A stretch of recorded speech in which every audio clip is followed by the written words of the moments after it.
কেমন সাহেব দাঁড়ান। শফিক সাহেব, হঠাৎ জরুরি তরফ, কি সমস্যা নাকি? এই আমার ওই মেয়ে জামার বিচারটা করতে হবে, ওকে ও। প্রত্যেকদিন গ্যামজাম করে।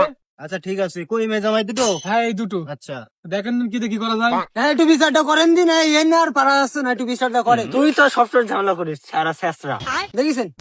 হ্যাঁ, তা বাবু তোমার কি সমস্যা বলো দিন আমার সাথে একটু। তো এই হঠাৎ করে আমার জামাই বলছে মেয়ে তালাক দিয়ে দেবে। কেন বাবু, আমাদের মেয়ে তালাক দেবা কেন? ওই আপনাদের মেয়ের একটা প্রশ্ন করলে তো উত্তর দিতে হয় না, অন্য কি সংসার করা যায়? তা মাগো, তা তোমার কাছে প্রশ্ন জিজ্ঞেস করে তুমি উত্তর দিতে পারো না কেন? তুমি তো শুনেছি পড়াশোনা করিস মেলা দূর। ও খুব কড়া কড়া প্রশ্ন করে, ও প্রশ্ন করলে আমি উত্তর দিতে পারি না। কি প্রশ্ন? আমারে করো দিন জামাই, আমারে করো, আমি দেখি উত্তর দিতে পারি কিনা। করো দিন বাবা, প্রশ্ন করো দিন, করো করো।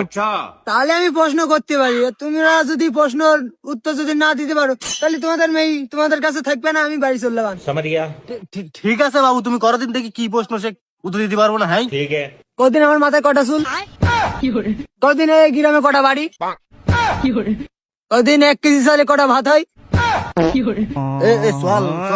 ওর উত্তর আমার দাদাও দিতে পারবে না। গাড়িতে ওঠ, তোমারও মেয়ে ছাড়াই নিয়ে যাও, তোমারও মেয়ে অশিক্ষিত, চলবে না ও। ঠিকই সোয়াল, নালে আর কিছু করলে আমার বেরেন সব আউট হয়ে যাবেন, ফুলমুল পড়ে যাবে। থাকো, তুমি বহুত বুদ্ধিমান।